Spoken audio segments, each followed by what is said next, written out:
Dentistry and General Radio Network presents the Independent Dental Practice Podcast with Dr. Sonny Spera.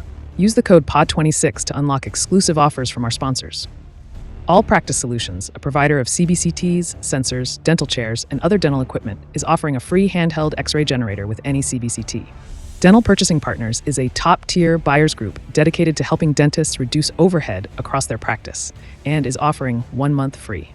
Mahana Advisors, a dental-specific CPA firm focused on proactive tax strategy and long-term financial planning for practice owners, is waiving their $2,500 setup fee. Visit the links in the caption to access the offers and use code POD26. In this episode, welcome to the Independent Dental Practice Podcast. Dr. Sonny Spera. Today, my guest is Dr. Nicole Vane, and as always, she is ready, willing, and able to share anything and everything. And today, she's going to talk about overcoming a burnout situation or a burnout feeling. And on the outside, I just didn't believe that she could feel that way. I think she has like a dream practice and a dream location. And when you think on the outside, everything is just fine and dandy, you don't really know what someone else is going through. So she talks about it, and she talks about some of the things that she's done. And it's a great message for everyone to learn from and pick up some really nice tidbits. I learned a ton, as I almost always do every time I have a conversation with her. I think you'll really appreciate this show. As always, thanks for listening. If you like the show, please click like, share it with your friends, subscribe. And if you don't like it, well, please tell me so we can do something about it. If you want to be a guest, you can reach me at independentdentalpractice.com, at gmail.com, or sonnyspera@gmail.com. Sonny with an O, 2 N's. Or you can text or call me, 607-624-2962. That's my phone number. And a little plug, we are looking for a doctor to join our group, join our practice. You want to look us up online, it's progressivedentalny.com. We have a little landing page on the website if you want more information about what we think it looks like or what it could look like. We're a young dental group, and we have 8 doctors now and 5 offices, upstate New York. We're in the Binghamton area. Look us up, hit me up. You got my email, you got my personal cell. Feel free to reach out. Looking for the right fit for the right person who wants to have a happy and successful career. Thank you. understanding burnout in dentistry and practical ways to overcome it. Dr. Sonny Spera interviews Dr. Nicole Vane.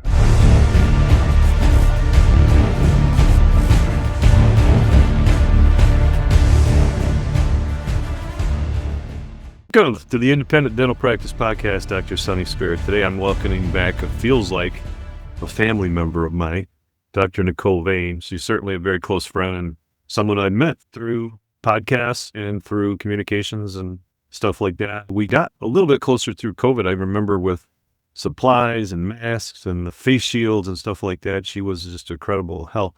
And she was a tremendous guest on the Fee-for-Service Dentist podcast with Dr. Drew Burns before I took that over. And she, more than wealth of information. And one thing she does is she puts herself out there, like she exposes herself. I'm going to say, she'll say, listen, I did these videos.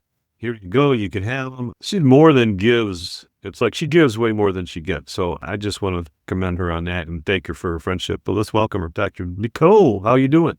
I'm so good, Sonny. That's awesome. Yeah. Awesome. So today, just a little background, Dr. Nicole, you practice in the San Diego area, correct? Yes. Yep. Mm-hmm. And you've been there how long? I have been in San Diego since 2003. 2003. I've owned since 2014. 2014. And I moved my location to the most recent one in coastal San Diego in 2021. I did that big build out you got to hear about.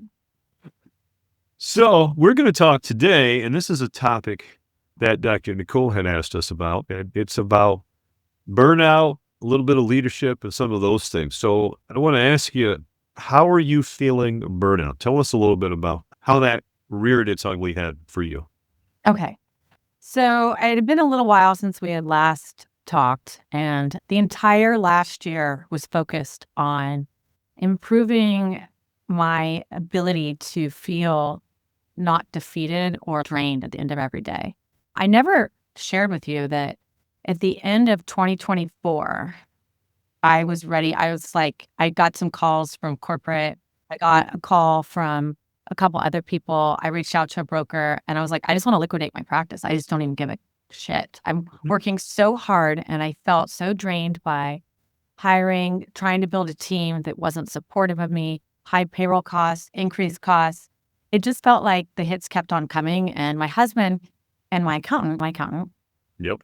he was like, you're walking away and you would be leaving so much money on the table to leave your practice as is, to sell it right now. And he said, just get to June of 2025 when all of your debt is paid off. Can I ask you a question for a second? Yes. Because I found it so intriguing of what you said. It's almost like opportunistics is the corporate world, right?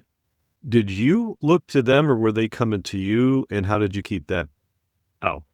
They came to me and I met with someone they had some rep in town and we had a drink. My husband was super pissed off. He said, that's just crazy. All the sacrifices we've made as a family and you just would walk away. And I'm like, I just don't care.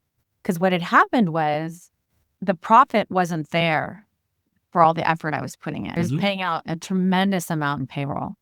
And some mentors had pointed out to me, Dr. Marcus being one of them, and my other dear friend, Dr. Campbell, they're like, you are just doing everything you can to give it to the hygienists who are not doing their job. Like the perio percentages were down, so I would do more training, but they weren't doing their job. And I accepted it. And what we tolerate, we accept. So if it's a crappy team member, if it's a crappy attitude, if it's someone late, if it's a treatment coordinator who can't close treatment, whatever it is, we still tolerate it. And so I was committed to this whole system that wasn't supporting me. And so it really drained me. I felt really defeated. I felt like I was spending more than I was ever taking home. I felt like the more I grew my practice, even though the number on paper looked okay, I was actually decreasing my take-home income. So it got to the point where I was taking home less while taking on more. So let's sum this up. So you've been an owner since 2014. In this location since 2021. You had a massive build out, massive expenditure, everything else. After 2 floods, I had already hit rock bottom, so to speak, all of that. So here we are 3 years into this, right? Yes. And you had built your systems and you'd built all these things. And now you were feeling, well, you said the word you used was drained and defeated. And defeated. So you were not experiencing any wins in this period. No. And then I started a bunch of leadership training and coaching, and I was doing all the work, creating all the systems. But you're saying the work though on you personally to practice or both? Both. I did a deep dive into everything.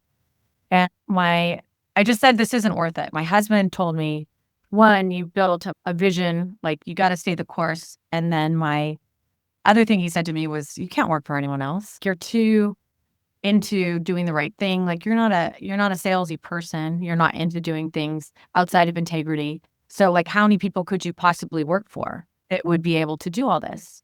They would practice in the way that you like to practice. And I'm like, none. So my accountant told me at the end of 2024, just make it to 2025, June, because you're going to have all these things paid off. June 2025. So half of the half last year. So I made it to June. All my stuff was paid off. And I thought I would feel this huge sense of freedom. And I still wasn't all the way there. I did get there in August of last year. And the whole year was about doing the work. So I can tell you some of the things I did to get me out of that. But the key was that I felt so frustrated by the negativity of dentistry, right? Like that you come in and these employees, if we buy into that story, and I did, I thought, oh, I'm like everyone else. I'm having a hard time hiring. These young gens suck. I do the best training and then they have this and they just take, and then these patients, it's the economy. We can tell ourselves all these stories. The problem is if you're bought into the story, that creates your reality. So the more you can say, today's going to be a great day, and really get clear on how you're going to have it be a great day, it actually is going to be a great day.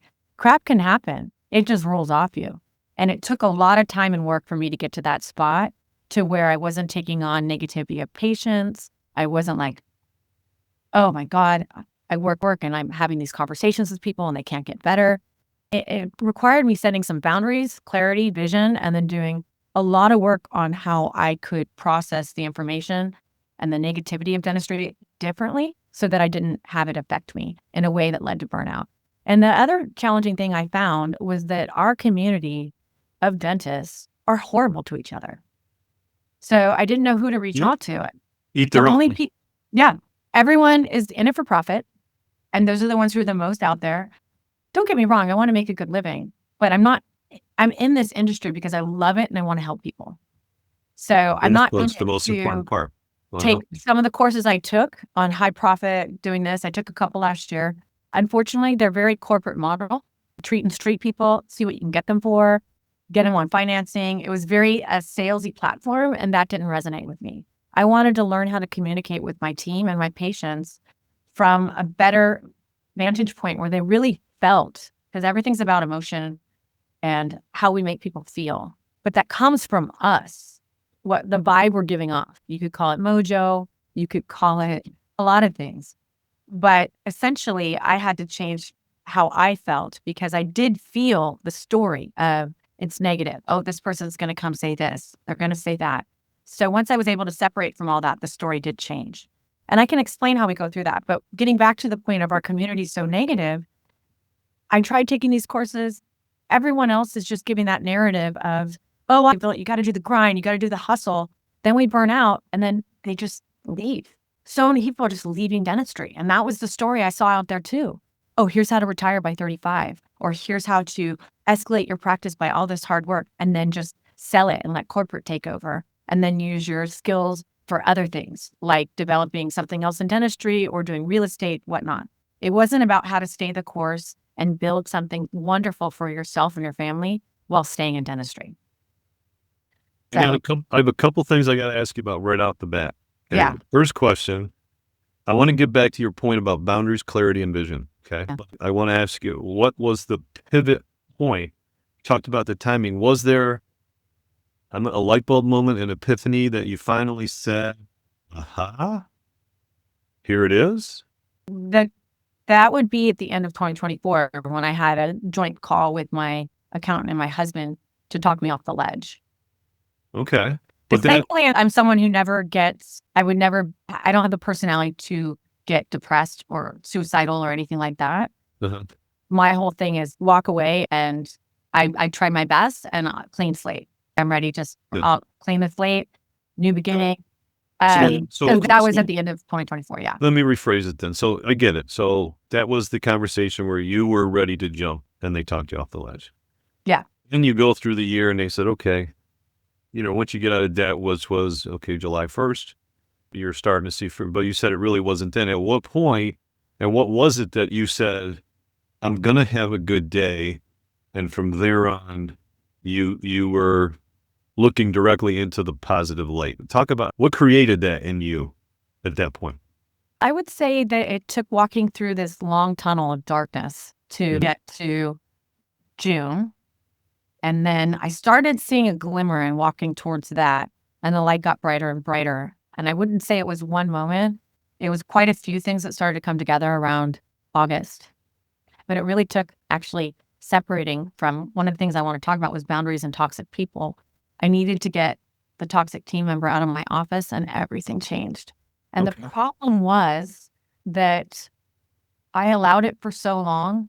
And when I finally said, I can't change this person, this is really bad for me and the business, literally the same team that I felt wasn't supportive or performing, everything shifted. And they were the most supportive, loving. They had been all along. It was like Dorothy coming home from Oz, where it was like, oh, you've been here all along in Kansas. It felt like that. I needed that moment of clarity to see that I had an obstacle in my way. At first, I thought it was just myself. But if you have someone working against you, continually generating a negative narrative for you that makes you feel as an owner out of control or whatnot, it really took the day she left and everything shifted. So the pivotal moment, let's say that was it, but what led you to the understanding of this is what I got to do? Like at what point did you? Therapy. Honestly, no, I've been on doing some deep work on, here's the thing, as dentists, a lot of us are taught to work hard. There's a lot of personality structure that we have that's similar, right? But the problem with a lot of us, and myself included, is there's a narrative from childhood about worthiness. I can't charge that much. I can't do that.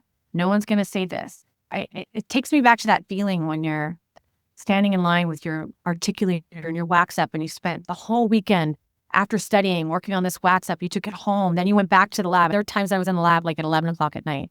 And I remember I would present it to them with I'd remove gently the gauze that was covering it so it wouldn't break. And they would just look at it, shake their head and be like, no, take it back, fix it. And you're like, what am I missing? What's wrong? What's going on? I don't know.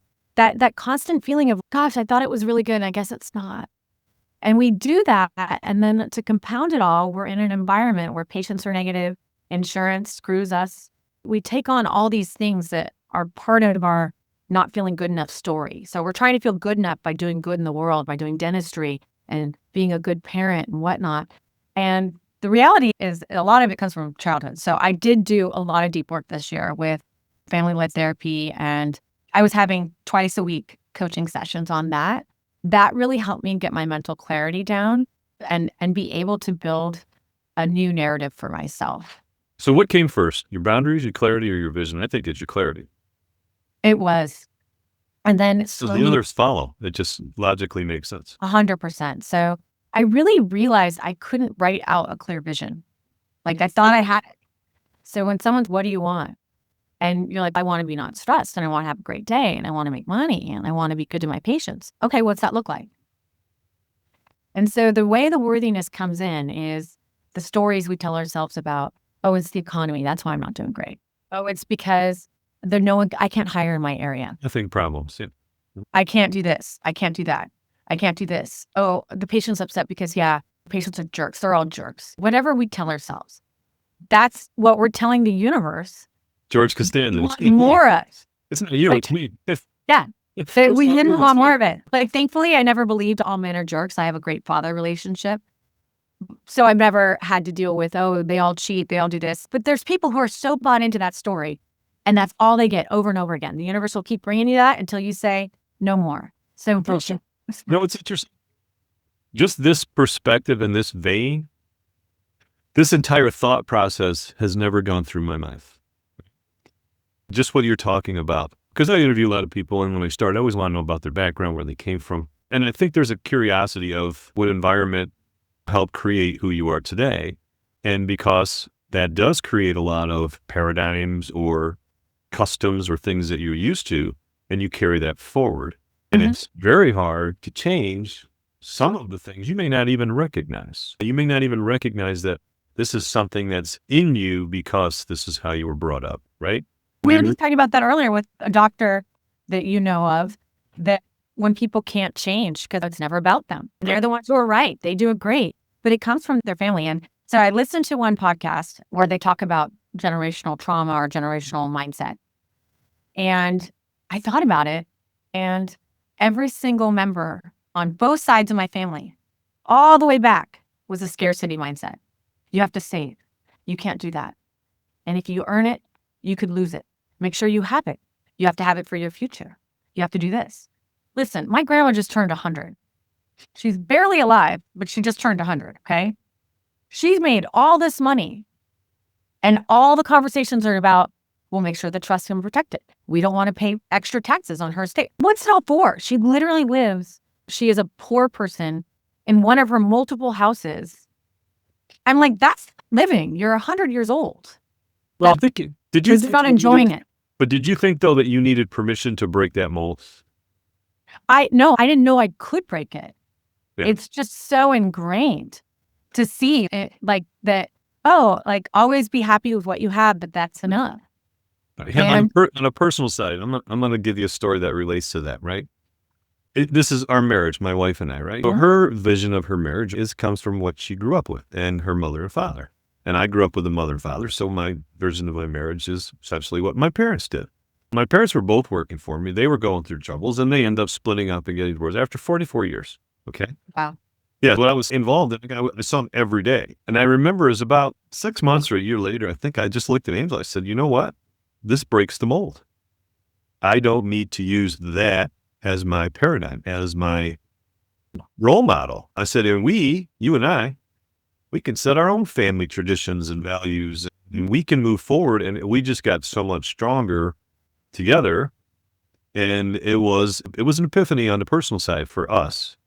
And what you're speaking of just reminds me of that. And I was fortunate for that. Now, my parents went through that, and then my dad moved, et cetera, et cetera. But still, interesting dynamic. And you're dealing with it.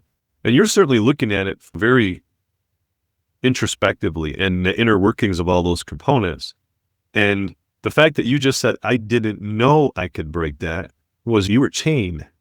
Or like a prisoner. Literally the elephant with the little piece of rope around his ankle that's, I was stuck here. And so the problem as a dentist is you get into, I just have to produce more. Work harder, see more patients, get more new patients, give them marketing. So the treadmill continues, right? So one of the things that I'm still not all the way there in terms of vision. Ask for what would you want for income. I always have to set it so it's realistic. Let's just say you're like, $200,000. And someone says, why not $2 million next year? Why not take home that? I'm like, I could produce that. No, why not take it home in your pocket? What if you only work 3 days a week? That would make me uncomfortable. But what if you work 3 days a week and you still made your $2 million? And I'm like, that's not possible. But it actually is. But we have to get to the mindset and build a structure, right? Of saying that I will allow that opening in my schedule a week from now. Don't just put one single occlusal filling in, because I know I can fill it with something better. And having the comfort for that, saying that and you know what? The more I just sit back with peace versus being up at the front all the time. What about this? What about that? What about this? It's amazing how it does shift and things just start to come in. And what's hard is trusting the process and staying true. Because I was so booked coming back from vacation in January. I was like, good, we're going to have a great January, because December we're closed, good part of it. And then one by one they cancel. Sick, rescheduled to another month, that. And I thought, don't go back. Your mindset is clear. It's going to be a great year. The opportunities will come in. I had to let go of a team member that I knew wasn't right. That after the first week, I actually knew in the working interview, but the team was like, no, I think we should give it a go. We like her. And I was like, nope. And so beginning of the year, I'm like, I'm going to start with a new team member.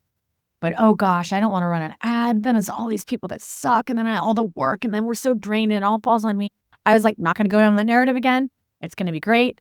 Literally had one working interview, one call, the first call I made that I liked that her resume said, hey, are you able to come in tomorrow? Because now I let this person go.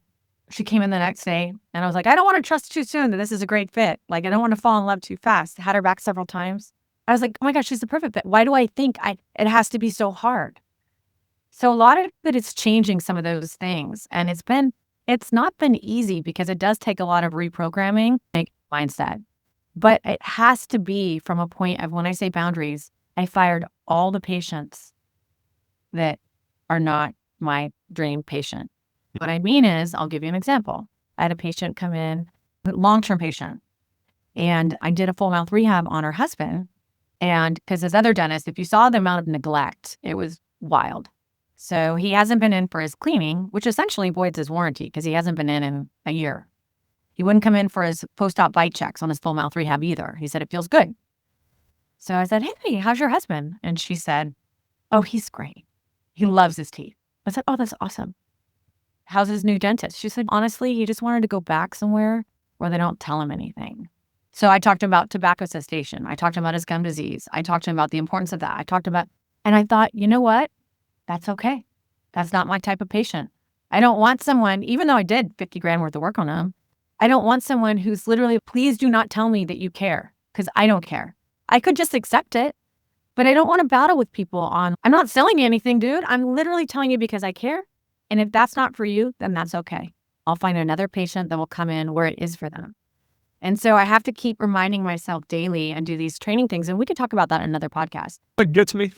And I've said this to you before, like your skill set and your training, and like I've said, I could carry your gym bag in terms of dental things, right? Here, and you have this skill set across multiple disciplines, okay? And CE in incredible amounts from great people and teachers, yet you struggle with that self-esteem. Like I would think, oh my God, you should walk around shoulders back, chest out. I got this. And if you don't, it's okay if you don't feel that. And it's okay if you, like what you just said, I know that was hard to come to, but that should have been you all along. Like, I get it. And here's the level that we present, and it's not for everybody. And Oh yeah. fine with it. But I'm surprised that you struggle with some of these things. But I'm not a little bit, because I get it. You are dealing with a bunch of these things. You just need, to me, you need a little more reinforcement that you got this, from what your husband was saying. And I know, I'm sure Drew is the same thing. You got this. That's what was so interesting. So when we're going to talk about the layers, we can talk a lot about the personal work. There's some great apps and some things I've discovered that I think could really help people. We're getting these little mental resets. But the other thing was taking control of my business. I don't know if you remember, I'm an identical twin. Do you know what she does? No. She has her MBA. And then we both went to Berkeley, and we have her degree is in economics and business. You both have a degree in economics and business? No, hers is. Mine is biology. So that's a tough road to dental school. She could not do what I do. She does not have empathy. She doesn't like people the same way. We have the same personality, but different. But what's funny is I thought, why do I fear business? I know I can do it. You got a resource. You got a pretty good Had resource. to reset when you said with authority, though. I'm like, I took physics and integral calculus at UC Berkeley. And I can't handle payroll. What's going on with you, Nicole? What is going on with you? And you know what it was? Honestly, you've got to have the right people around you. When we're talking about firing patients, okay, I had a patient that I did pro bono work on who loved her teeth, loved it. We were actually close personal friends, which is why I did it pro bono. She broke off one of the teeth that I've been telling her about at the gum line. So I've told her this for the entire 15 years I've worked on her. It was an old root canal done in another country, tiny crown to root ratio. And I told her she needed implants because I was worried that tooth was going to break someday. Okay? It broke on a weekend. Of course. Guess whose fault it is? Guess who's no longer friends? Yeah. And my husband was so irate. He's done so much for her, and she doesn't appreciate it. Why would you even want to go? So we went for a walk for me to try and recover our friendship. And my husband's like, why? She's not your friend. And no good deed goes unpunished. That's by definition. But I was still in that state. This is pre-August because my birthday is in August. And so I had a lot of timelines for myself about what I was going to do before my birthday. And we had a lovely chat, and we're still not friends. She told me, oh, I forgive you. Forgive me. My husband's like, what? And I was like, oh, but it felt really good to have that conversation because I'm such a giver, and a lot of us are.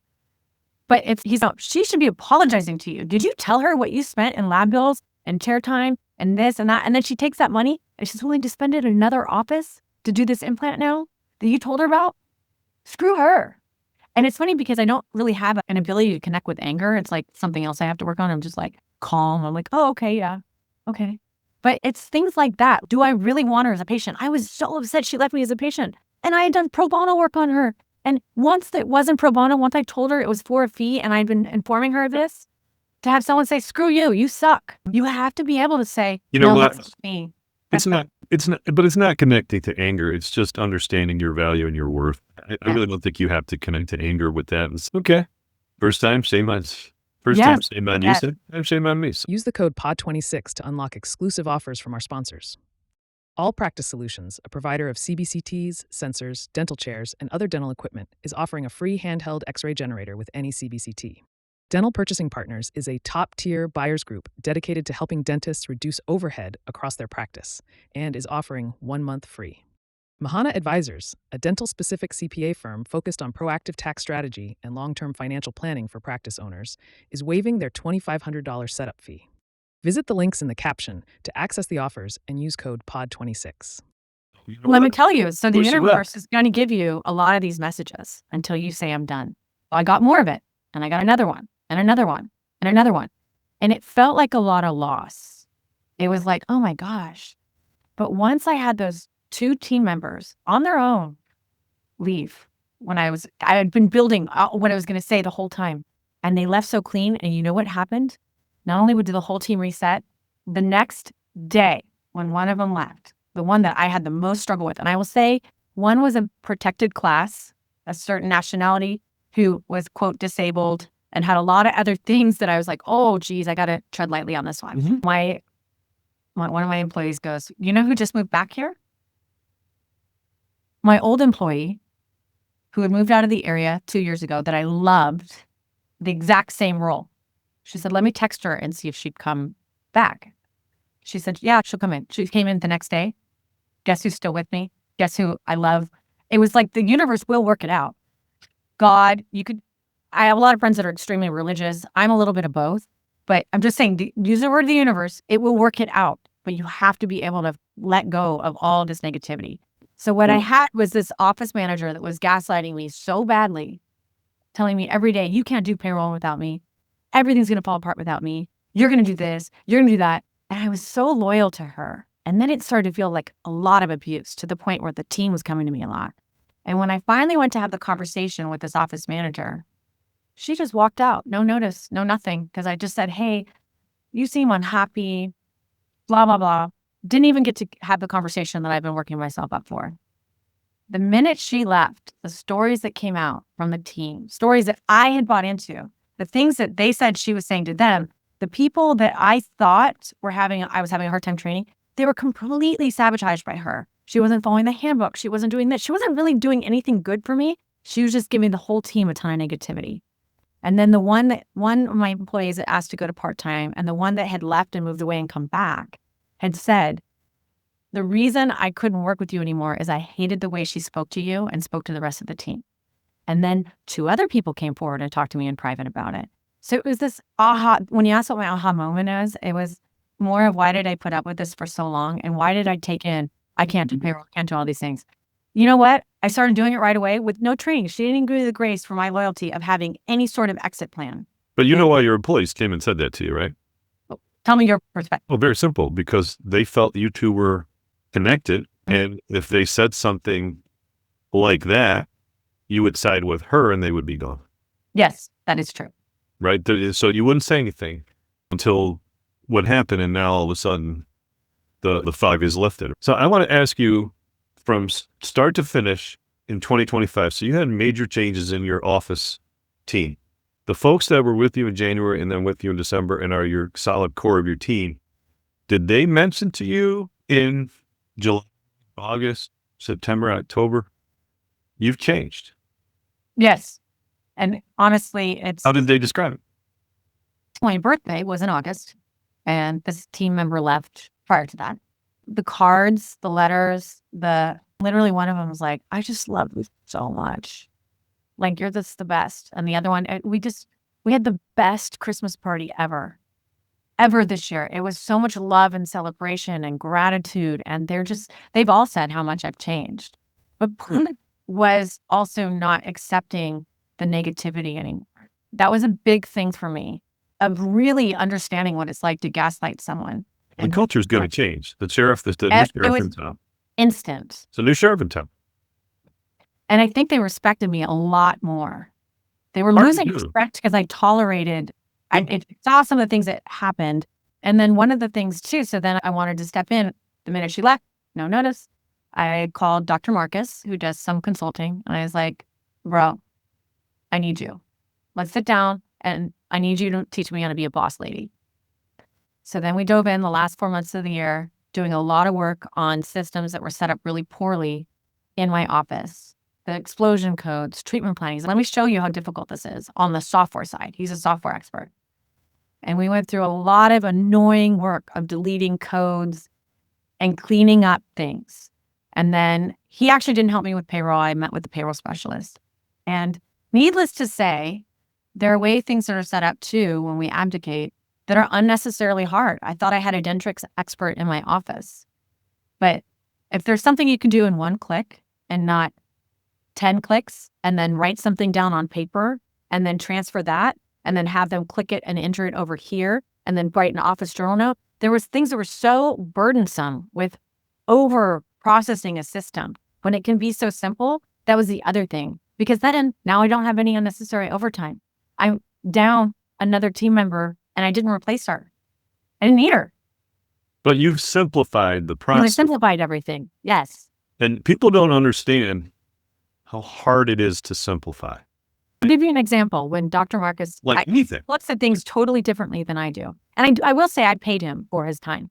So it was an investment, but it's an investment in my future. So what we did, he printed out my procedure codes, for instance, even my product codes of things we have in the office. It was over 14 pages. He said, have you watched your employees try and treatment plan for you? And I'm like, oh, simple. They do this. And no, it's not. He's watched them. I did. They're scrolling through, they're putting in a code, they're trying to figure it out. And then they bring it to you and you're like, that's not the right treatment plan. Let's just say I want a stay plate. That's a valve class, let's just say. And they put in the code for mandibular partial with a metal base. And I'm like, nope. And then they put in another code and it's an acrylic stay plate with the paperclip clasps. And I'm like, nope, that's not it. They're like, then what is it? So we clarified everything to just the codes I use in this office. I don't do root canals. So he's take all those out. I don't do this. Take all those out. I don't do kids. Take all that out. Let's refine your surgery codes. They don't need 1,000 surgery codes. He's like, do you do this? No. Do you do this? No. Do you do that? No. Then take it out. So we archived all these and now we have it really clean. And now we worked a lot on training the office on how to simplify the processes, but how to keep honoring it. So my job has been to keep holding people accountable, to having them believe that things can be simple. Because I had to unwind a lot from having someone negative and toxic who overcomplicated things. They were always getting slapped on the wrist in a lot of ways that kind of programmed them into a certain way of thinking in the office. And by undoing that, it really has created a lot of harmony and simplicity. So there's a lot of work that we can do on our businesses too that make things simple. But I dramatically, not only did I reduce it a team member, I reduced it on overtime. We don't have unnecessary overtime. I leave on time every day. What was your payroll percent? Do you remember what it is? 35%? Right now? Was it before? Before, it had gotten up to at 1.42%. Okay. So I got it down to 38%. Then now it's 30. I might be almost below now. 28. For you and your environment and your community, 30% I think is great given the area that you're practicing in. Yeah, it's expensive here. Or upstate even. Yeah. So it's been really a process, and I'm really grateful to Dr. Marcus on some of the things he showed me and on the software side so that I could have things set up more efficiently. And then I went through on purging the overlap on certain systems. And then I don't know how you are as an owner, but my office manager had signed me up for all these different softwares we didn't even use. So then when I started going through everything. There's so many overlaps, it's ridiculous. Yeah, I was like, what's that? It's the nature of the beast. Oh, we do this, and we do this, and then we do this. And we've gotten out of a few of them, and they always lay the guilt on you, et cetera, even from a good friend of mine. I'm sorry, it's just not of value to us. The one thing I do want to reinforce to you, and I'm sure you know it, but your team, I'm sure, doesn't know it. The amount of time that you have now invested outside of patient care time, because that's all most of them see, right? Most of the people see your treatment, and maybe a little bit more, but they have no idea. The amount of time going through all those codes, doing all this stuff, doing all these other things, et cetera, right? And now you have one less employee. So let's say your profits go up by, let's just say $100,000. There should be no guilt, no shame. You didn't just receive that. You earned that. You worked for that. Yeah. You put those hours in. You did that time. You took that time away from your personal family time and you reinvested it, but you did it. So there's no reason to ever apologize or say, or feel bad. You earned that sucker. I did. I definitely did. But there's a world where you would feel bad about that. Probably a year and a half ago, you'd feel bad about it. It actually took Dr. Marcus. I have a couple mentors that are good friends that have done, you being one of them. But with the time difference, I don't always bother you. I had a question I had to ask you the other night, and I'm like, oh, geez, at 10 o'clock his time. I won't. But refining everything. And you know what he helped me do? He helped me raise my fees.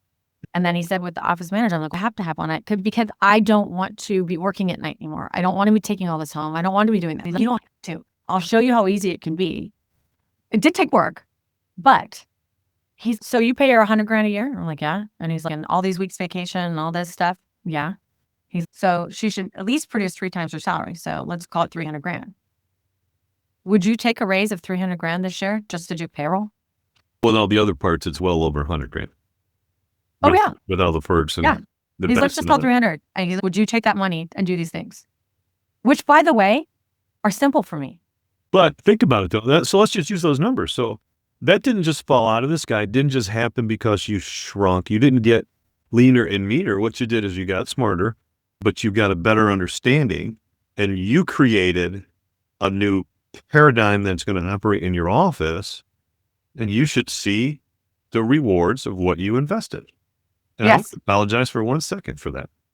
But then so then when we went to raise my fees, Yeah. you need a raise. The worthiness comes back in. Oh, I can't do that. People already say it's expensive. What about this? I'll do this.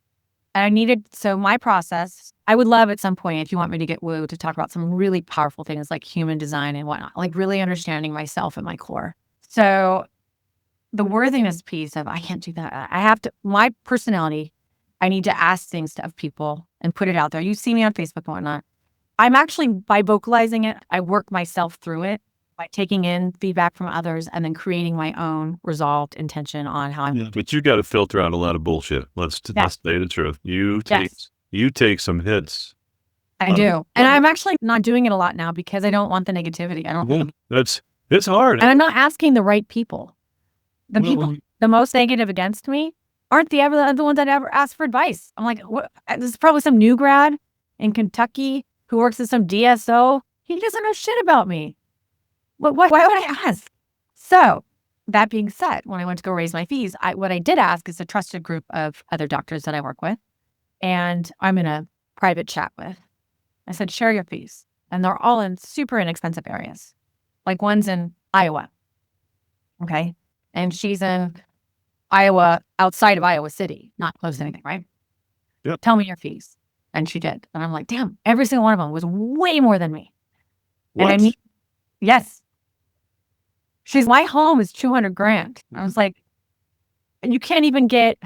And her taxes are probably 1/5 of what yours are. Oh yeah. And her employees.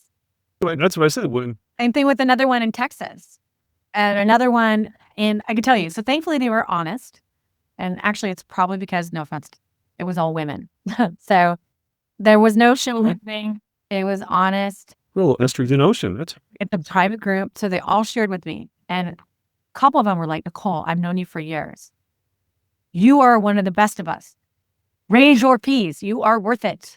And I was like, oh, wait, no, raise it and then I'll take it back down. So a couple of them I raised, and then I was like, I'm uncomfortable with that. Why are you uncomfortable? Stop. And I literally had the hardest time. But you should be doing this every year. This shouldn't be new. It should be doing it every year. Your costs haven't gone down, haven't they? No. And Wow. It's been unbelievable. Again, the universe will just keep giving you message after message after message. But you got to be able to receive the message. So I have been. Right now, I've just been in this reflective state. I'll give you an example. When I wanted to sell, just wash out, I had another doctor who approached me. He said, hey, I know of you. He's here in the area. I've been trying to get him on your podcast. And another one I know who sold out to DSO for a great profit. Actually, three I know. And their legacy practice of 35 years, they were pushed out the door within a couple of months. The whole team liquidated, and they have no legacy. And then My greatest fear. That's just my greatest two fear. of them got incredibly screwed where they got, no, three of them. I met another doctor, same thing. They got nothing that was promised to them in terms of the buyout, the recap, all of that. So one of them's having to work again. And he approached me and he was like, hey, I've always admired you. I don't know if you ever need help. Super nice guy. And I'm like, wow, thanks, universe. That's not what I want. Like, he's now literally temping, doing whatever. And he has the freedom, but he's not making great money temping. He's literally getting the same per diem as a new grad. He doesn't have his legacy practice. He has all these patients reaching out to him. Like, what happened to you? So it's interesting. So I was like, wow, I don't want that. That's not what I worked this hard for. So we always have to be careful about what we're asking, what we're tolerating, and what our vision is. So I've been working really hard on just being comfortable with raising my fees, comfortable with some employees aren't for you. And maybe that doesn't make them a bad person. Maybe they would be great somewhere else. Because actually the reality, people aren't going to be great anywhere, though. But the same argument with your patients, really. The one who nickels and dimes you is going to nickel and dime whoever they interact with. And so if you're able to sit in presence and say, I'm okay with whatever the outcome is, I'm just going to tell you what I think and feel with true integrity. That was the other thing that came up in my human design. That's one of my highest spokes is I want to help people, and no matter what, I will always do the right thing. Super high integrity. So I sit there and I'm like, I'm comfortable with the fact that I'm really here for you. I'm not looking for anything. The employee that I let go of, I had every intention of having her succeed. She couldn't do it. She got a lot of patient complaints. She couldn't, as an RDA EF2, she literally couldn't even do sterile. It's, what am I paying you for? I want to train on how to do it your way. Now, there's a certain level of, I'm not going to train upon expertise. If you're expected to have expertise, you should be able to put on a rubber dam for me without my permission or having to guide you through how I do it. But no. So there's a lot of things that you can help dissect with. Is it a system issue? Is it a people issue? Is it a process issue? Like, you can dissect them if you're like, if the system's good, then it's the person. I'm going to share something that I'll never forget this. I remember I was probably 2 years into ownership of my practice, and I was trying to get as much CE from, at the time, Linda Miles, Jennifer D. St. George. They were the practice management speakers that were at the top of the game. And I'll never forget Linda Miles. She said, let me give you an example. How much is a crown? It's $100. Oh, it's $100. That's a lot. Okay, how much is a filling? That's $40. Oh, $40, that's a lot. Okay, how much is this filling? This filling's $300. That's a lot. You see, what's the only common denominator? The word dollars. Mm-hmm. You can say, dentistry is expensive. Okay, sure. Pizza's expensive. Yeah, pizza was peasant food when it was invented. It was thrown away dirt. The dough at the end of the day, they used it to clean. It was lobster. Lobster. Right. Lobsters used to feed prisoners. People in jail. They gave it to the jail. Yeah. So it was funny. The mindset was, there's going to be some people that say the same thing. Same example. Let's say you bring over a landscaper and he's going to put a shrub in the front of your house. And it'd be like, okay, how much is a shrub? That's $800. $800 for a bush? Okay. $1,000 for a tooth? It's the same thing. People have the same sort of reactions. It's true. And it's funny. The common denominator is nothing more than just the word dollars. But also how I think we should do another one for many reasons, but I want to get into how we communicate. And it really comes from core, right? So what I had to reset was my ability to communicate to patients with, one, positive energy, like frequency is everything, right? But the second is being able to listen to their story. You have to be present and not in your own head to be able to do that. Listen to their story. If they're telling you, I just want my free cleaning, right, then I'm not going to battle you. You're not my type of patient. You want to go find someone who takes your Delta or your HMO or whatever. I know every day, my 2 hygienists are like amazing. The number of compliments I get, that's the best cleaning I ever had. You know what? I had a couple patients this year who wanted to go back in network to see their dentist, but they want to come back to me for the cleanings. No. If you're not my patient, you're not my patient. You can hang out with her, but they're like, that's all I want. I don't want to see Dr. Vane. I only want to see her. Oh, I'm so sorry. Unfortunately. Sorry. No. And by the way, these are the same people who will go on their Disney cruise and post about it. And then this one patient was texting me to find someone who could do her daughter's root canal, because apparently I'm the only person they trust. Her daughter's lived in Florida for like more than 10 years. I did some great work on her when she was a teenager, and now she's an adult. Came back in town. You're the only person we trust. Can you help us with this root canal, whatever? And I was like, yeah, I referred you to the people I love. Oh, but they don't take care credit. Can you help us find someone who takes care credit? She only wants to pay with care credit. That same day, she's posting the surprise Louis Vuitton handbag they bought their daughter. That bag costs more than her tooth. By the way, she's congenitally missing all of her second molars. So her first molar is all she had. And it's beyond wrecked. I was like, this tooth needs a lot of work. You got to have someone talented. You cannot go to just anyone. Yeah, but none of them take care credit. How'd you pay with your freaking handbag? Was that care credit? No. It's just interesting. We have to be able to say whatever you value is what you value, and that's okay. But I know I value your care, and this is what it costs. And it takes a lot of work to get in that mindset. And I'm still working. I joined a group this year that's non-dental. Okay. $1 million mastermind. And it's getting clarity on being able to ask for what you want and being comfortable with it. Like, why not just ask for it? Yeah. And it talks about changing the radio station because we're all receivers. And if you hate country and you're like, damn it, freaking country again, I want to listen to rap. Great.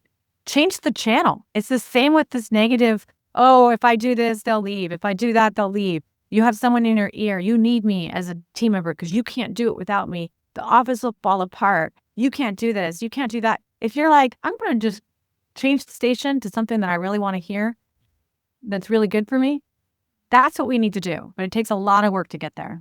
I'll tell you that. Your physiology internally is tied to your frame of mind reference. So if you have more positive thoughts, your body's inner workings, everything from your neural connections to your bloodstream, all function better. It's not an accident. It's true. And that's why when life greets you with a lot of these things, if you tend to internalize them instead of working on them, you get sick.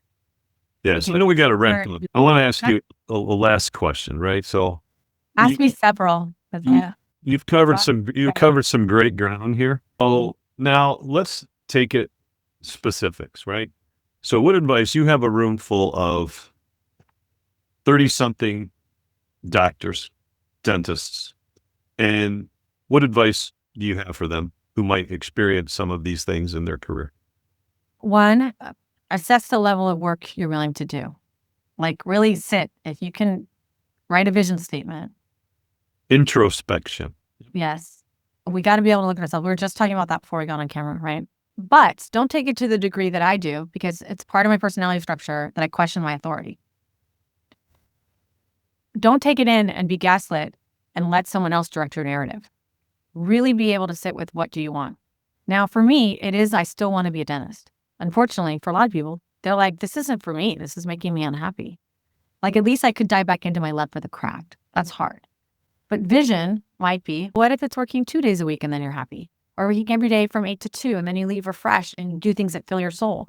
Like for you, if you were hitting the basketball court, doing basketball coaching half day, and that filled you up so that you could be fully your most awesome self at the dental office, and it's going to be different for each person. So I would ask them to write down their vision statement of what they really want. I had a hard time because I asked questions back. Yes. Yeah. They're like, so what if you could produce that number and take home this number and do it in 2.5 days a week? And I was like, oh, then what about my employees? They would want to work. And then I could get another doctor in. Oh, but they can't do it. What about this? And what about that? And they're like, but what if you sat down and you had one patient a day and each patient was just your dream treatment, 20 grand. And then you went home. I'm like, oh, I couldn't. But what about, I still would need to. There's a lot of where we get in our own way. So first ask yourself your vision statement. Is it in dentistry? Is it, you would be a lot happier doing half days a week? Maybe it's really important to you to be, I love being a mom, but I definitely am not the stay-at-home type. But I am leaving early every day so I can take him to his basketball camps and his training. And I love watching him grow and I love his drive. So there are things that we can do to fill ourselves up that aren't just dentistry that can rebalance everything. But where do you think some of that drive comes from? Yeah. Thank God he has it, Sonny. I don't know what I do as a kid. I don't. I don't get you. Yeah. Yeah. So thankfully he's a hard worker. He will not be a dentist though. I can tell you that. But a little early for that. A little early. The next thing I would do is to help people. We have such a hard time asking for help, but be careful who you're asking. For instance, like I really admire Richard Lowe and Chad Johnson we talked about, but Richard Lowe he finally posted, I had a mental breakdown and now I'm here. My true path is to help other dentists get in shape, save their marriage, find Christ. I think that's so beautiful. So people are going to find their gift. But for those of us that want to stay in dentistry, if you suck at root canals and your DSO or whomever's like, you have to do them fast, you have to do this, then just have the clarity to say, this isn't for me. I'd rather be producing this. I don't treat children anymore. I don't do a lot of things that quite honestly aren't productive for me and don't bring me any joy. Narrow down your practice. For a lot of my friends, it's airway. I don't like airway. I like understanding it, but I don't want to do that all the time. So really clarifying that, and then it'll start to stack from there. And if someone wants to reach out to me, I can tell you some of the coaches I use. They're really helpful for business. That was really important. I have to be honest. It's nice to have auxiliary team members who coach, but not all that coach can do. You know that from basketball, right? There are some of the best coaches, players coaches, like Mike Malone, I'm a Nuggets person, was replaced And the guy he brought in is much more of a player's coach. He has their respect. He doesn't play on the court, but he really gets the game. I can tell you who can coach you on that. I do think having a doctor coach you is more helpful because they've sat in that seat. And they're not like, have one of your girls do it, have one of your girls do it. That actually led to my defeat, was that I was putting so much trust on the most important things to other people, because that's what I was kept being told. Go to a debt networking group. Oh, have one of your gals run your company. You should really talk about that. We should do another one where you talk about, where you were telling me about your office manager, where you had a couple that were like an absolute disaster for the business. It's not a one size fits all. It's not perfect. And most of us don't even need an office manager. We need like a lead front office. Yeah. Just two more shows you're going to do at least. Yeah. 2. Okay. We'll schedule those. And then the other advice, so I would tell them to look at that. And then there's some apps you can do to do some resets that are not woo. A little breath work. Maybe for someone else, it's just doing a walk at lunch. I'm grateful, and I need to be, with my personality, outside. So like right now, I'm looking at the ocean right outside my office window.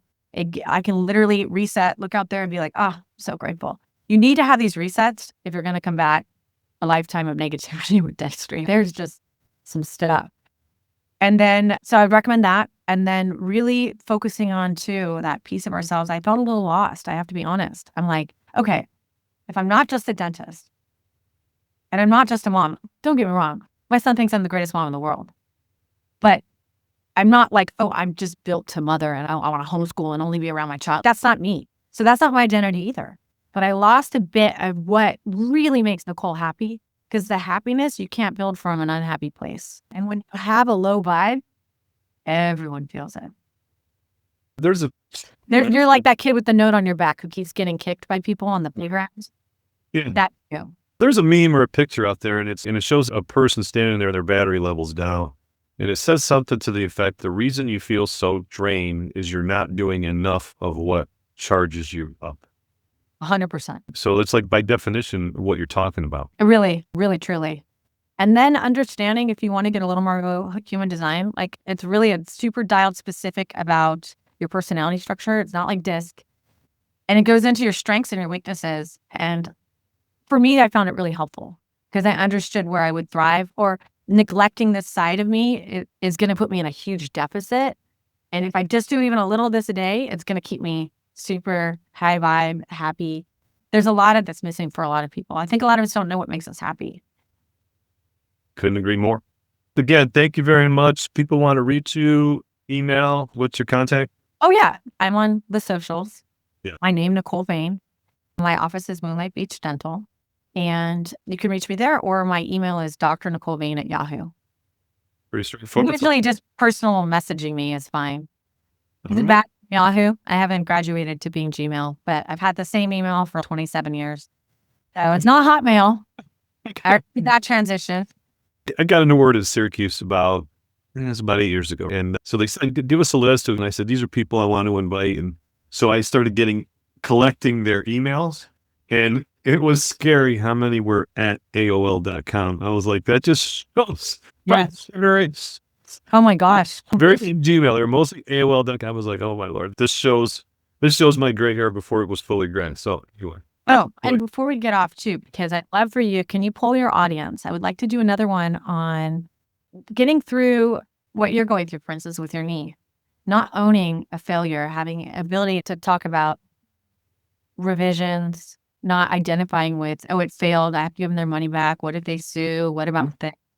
Because I did do Kyle Stanley's course and it was helpful, but also maybe I found other ways to simplify it. But I think that we have to have ways of understanding how not to own some of these failures. Shoot, you draw out the side of a tooth doing an endo, that's on us. But I'm talking about some of these subtleties because it stems back to self-worth.